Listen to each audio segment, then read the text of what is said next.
Roy Basnett with you, taking you through until 1 o'clock. Don't forget, a little bit later on, we are going to catch up with Les Stewart, who is, of course, our education guy. Going to be talking about stuff like that with him later on. But I'm in the studio now with Cheryl Korbel, who is with us now. We're not going to go into too much detail about this because the name will almost certainly mean everything to a lot of people in this part of the world. We know what happened last year, and we don't need to revisit that particular aspect of the story. But we do want to talk about what Cheryl is doing at the moment, something which I certainly thought was something that the law insisted that you do anyway, that when a sentence is read out, that you are there to, if you like, answer to your crime, as it were. But it's not the case, and we're going to find out more about it in a short while. But on a slightly lighter note, before we get in there, thank you very much indeed, Cheryl, for bringing in my favourite biscuit. And you weren't prompted to do that, and I don't know what. I mean, there must be some synchronicity going on that you knew that I liked Club Mint biscuits. You're welcome. So there you are, Cheryl. Tell us a bit about yourself. What is your background? Where were you born, Cheryl? I was born in Dovecot. Yeah. Lived there all my life. Right. 47 years. 47 years, Yeah. right. Good schooling, decent school. Yeah. Yeah. What did you want to be when you left school? A carer, and that's exactly what I'm doing. All right, okay. Yeah. When I relate to it as well, my mum was a home help. That's what they used to call them years ago and what have you. And it's one of the, I'm always in admiration of people who do that because, I mean, unless circumstances kind of meant that I would have to do it, I always think to myself, how could I do that? Because, I mean, you're not just talking about a job, it's a lifestyle, really, isn't it, when you're deciding to do something like that. So when you say you're a carer, tell us about what you do now then. I'm a support worker with vulnerable adults, mental health, learning disabilities. Yeah. At first off, I didn't think I was gonna like it because when I left school, I'd done a bit of care work in a nursing home. I didn't like that. Right. So when I went into the support work, I thought, am I going to be able to do this? And it's the best thing I ever did. Right. I love it. So what's the difference between being in hospital and doing it in this situation that you're in now then? I don't think there's much of a difference. It was just the age, leaving school. Oh, right, okay. To now. But the job itself, it's so rewarding. I was going to say that. Yeah, if you get, I mean, because one of the big things that we're always talking about in this show, people are really struggling with their mental well-being these days because there are so many factors that really are stressful, you know, with cost of living being one and just general stress of things. And if you can, you know, obviously people when they are struggling, if you can walk away from your job at the end of the day and think that person's life is better as a result of what I've done, that in itself is a tremendous reward, isn't it?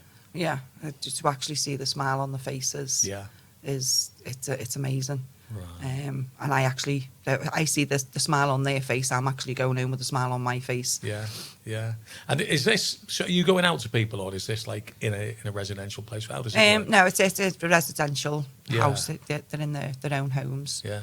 Good crack with the other girls that work there, is it? Yeah. Anybody you want to shout out to? Who's the big player? Go on, who's the big player? Well, that's got to be my boss, Lindsay. Is she good call, Lindsay? Yeah, she's lovely. Oh, brilliant. Right, now, listen, you've obviously been doing the rounds at the moment with the campaign. Now, I was literally astounded at the fact that when a sentence for something as terrible as what you've had to go through, that the person is found guilty, that they should come up and then the judge obviously tells them, this is what you've done and this is going to be the sentence carried down. And the law is not in place where the accused and who was found guilty, of course, has to be there. I didn't know that existed. I thought that was something you had to do, but it's not the case, is it? No, it's not. And I agree.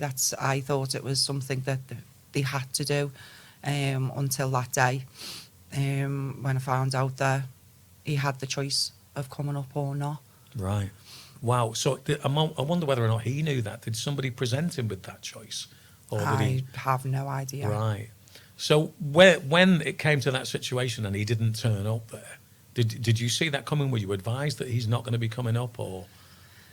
To begin with, no. When we got there, we realised that his family weren't there because they'd been there right through the trial, but they weren't there. So we just assumed they may well be running late. And as time went on, we realised that the family still weren't turning up. And that's when I was told that he wasn't coming up into the dock. Utter shock. As I said, I didn't realise it was an option. Right. Was it, you're talking about shock, you took anger there as well, I would have thought. Yeah. To actually go through the trial, 18 days, he was there every day, hidden behind a screen. Really? Yeah. Why was that? I don't really know, other than we, at one point I was told that apparently that we were intimidating. Oh, God. I don't know how, because we just sat there and listened. We never said a peep. And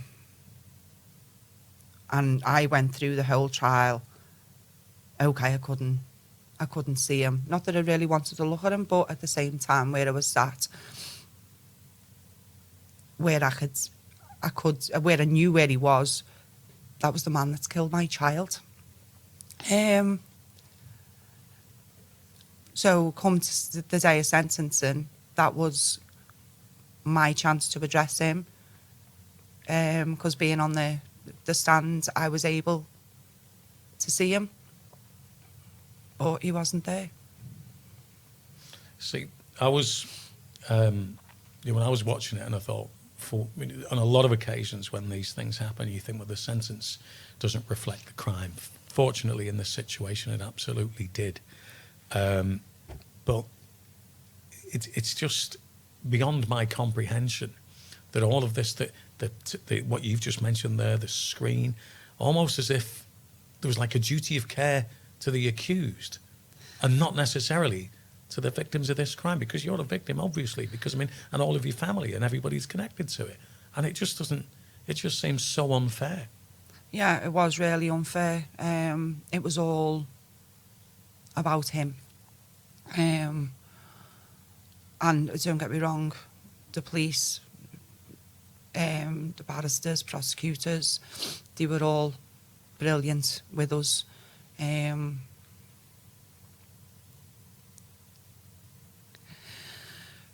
Yeah, no, it's okay. It's fine. Take a breather.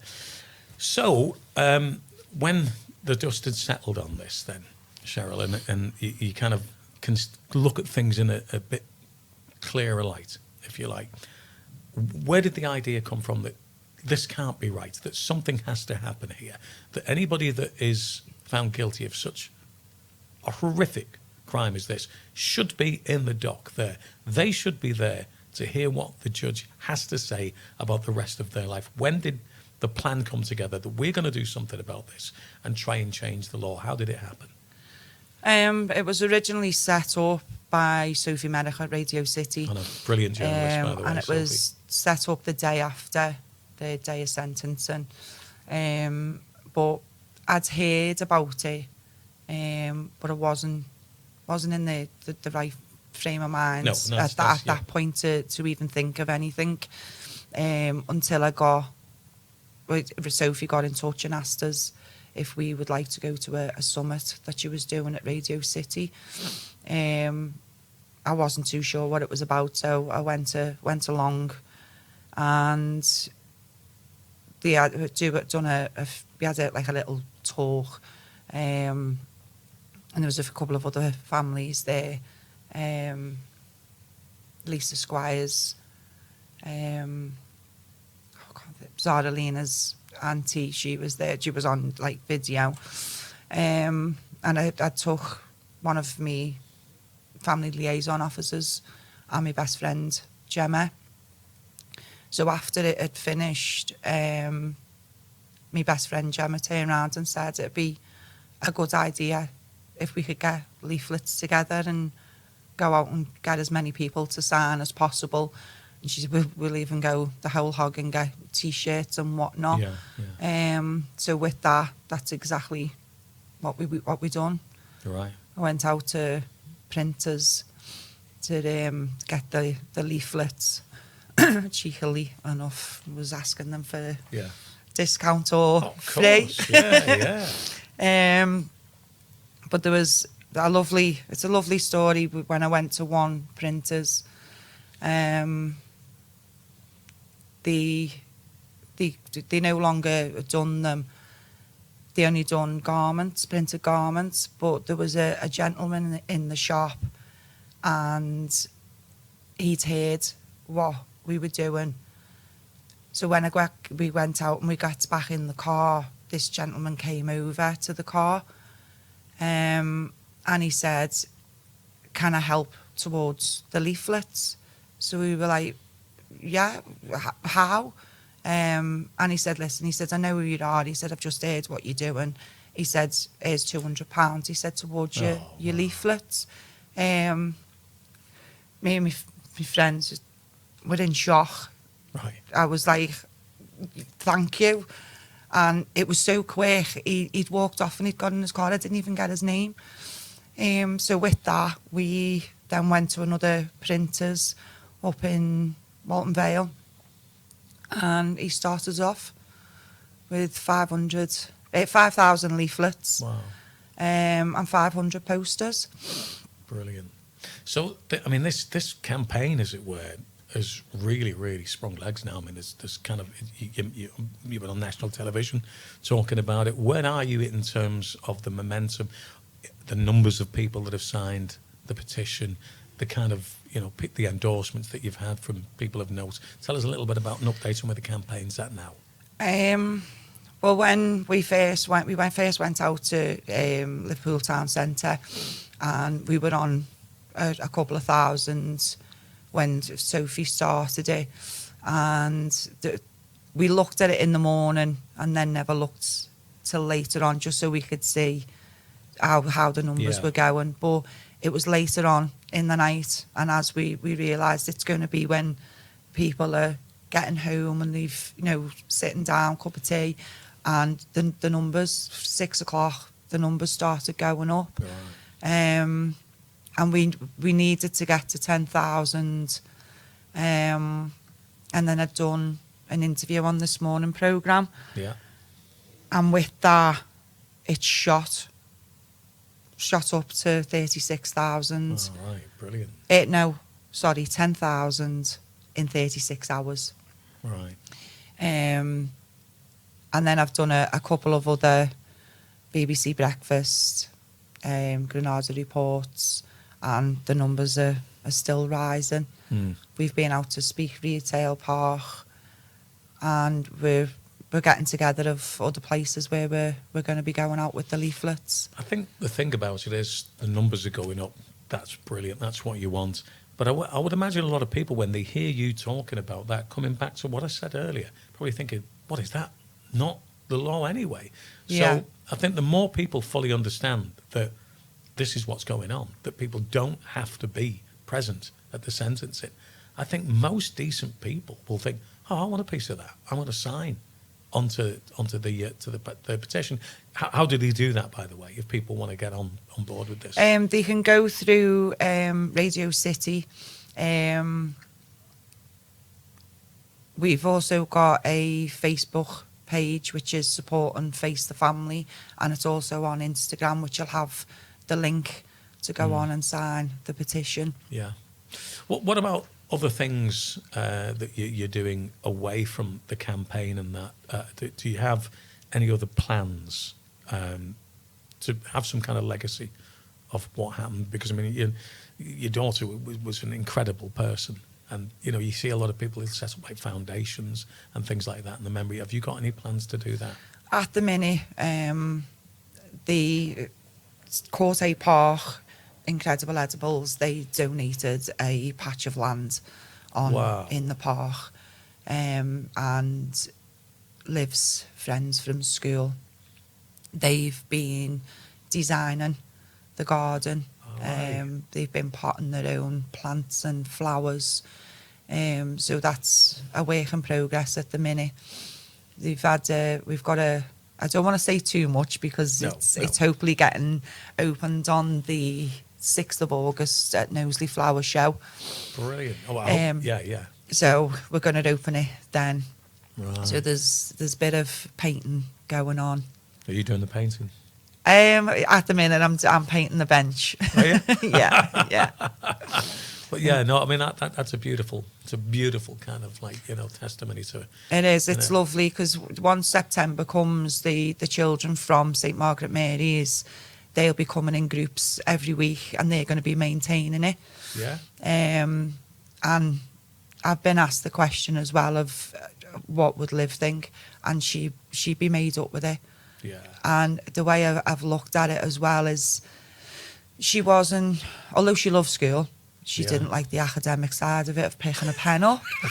That's like, I hated school. I'm sorry, I couldn't. Stand Yeah, it. I wasn't too fussed neither. But actually getting out of school an hour, 2 hours of going to a park like that, Yeah. it's going to be good for the kids because Yeah. they're learning new things, and they're there to reflect and remember Liv. And do you know what? This isn't a world away from what you do for a living, really, isn't it? Because it will mean something to some people. I mean, as I say, you might think to yourself, well, it's a garden, it's got a painted bench in it, but it's somewhere that people can go, gather their thoughts, because that's perhaps something that's missing in society these days, that people don't do that, to go and find themselves a little bit of time for themselves. And if they can do it in that environment, going away thinking, yeah, I've cleared my head a bit there, then wow, what a tremendous level to measure the success of what you've done there. I think that would be marvellous, that. To be fair, even me going myself at the Incredible Edibles, it's so quiet, and peaceful. Where is it? Incredible. And Incredible Edibles in Courtay Park. Right. It's open Monday to Friday. I think it's 10 till 4. Right. Yeah. It is if you go into the cafe, they'll direct you because it's behind gated. It's a gated area, but it is lovely. Yeah, brilliant. So what's the next steps? I mean, obviously the T-shirts are printed, the campaign is in full swing. Where are you travelling to next? What's the next kind of episode in this in order to gain attention?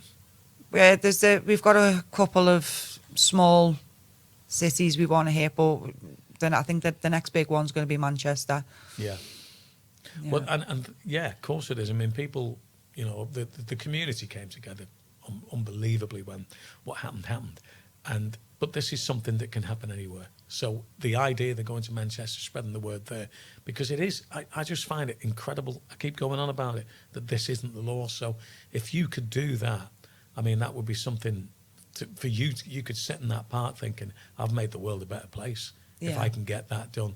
And I think I can tell by the character, the kind of character that you are, that this is not something that's going to rest with you. You're going to still dig with it all the time, aren't you, till you get somewhere? Yeah, and that's what I said at the beginning. You know, we're not the only family that have gone through it. There's other families that have gone through it, and I was unaware until it happened to ourselves of how many people have actually gone through it. But when it's happened, there's been a big uproar over it, and it's gone quiet. So when Gemma suggested we go out with the leaflets, and I said, well, yeah, we're not going to be quiet. We need to make noise. Yeah. For people to listen. It's in the DNA of people in this city to do that, though, isn't it? Yeah, certainly is. Yeah, which is tremendous. Now then, away from that, I'm led to believe that you're a bit of a karaoke queen. Is that right? Because I'm thinking, do you want to do it now, Wayne? Oh, no, thanks. I'm only on there, cups of tea. Right. So have you? It must be great because you've probably got a massive, great circle of friends that are around you at the moment. What kind of things do you like to do, Cheryl? We like going bowling. Crown Green or 10-pin bowling. Yeah, good night out on the town. Yeah. Where's your favourite bar? I don't really have a favourite, to be fair. No. I've gone Ruby's or anything like that on a Saturday. No. Oh, I'll let you know then. Okay. I can't tell you where to go because. All right. Okay. You'll be following me. I will, yeah, because I want to go and see you sing Penny Arcade. Or Penny Lane Arcade, which I've been told that you sing anyway. So I think I'd like to see that. Right, listen, Cheryl, thank you so much for coming in. I know you're really, really busy, and I need to make later them biscuits in a short while anyway. So if people want to find out more about this, how do they do that? Do you want to do that, or do you want to tell us my days? I know you got go on, Claire who's there as well. Okay. People want to find out Good the full morning. detail.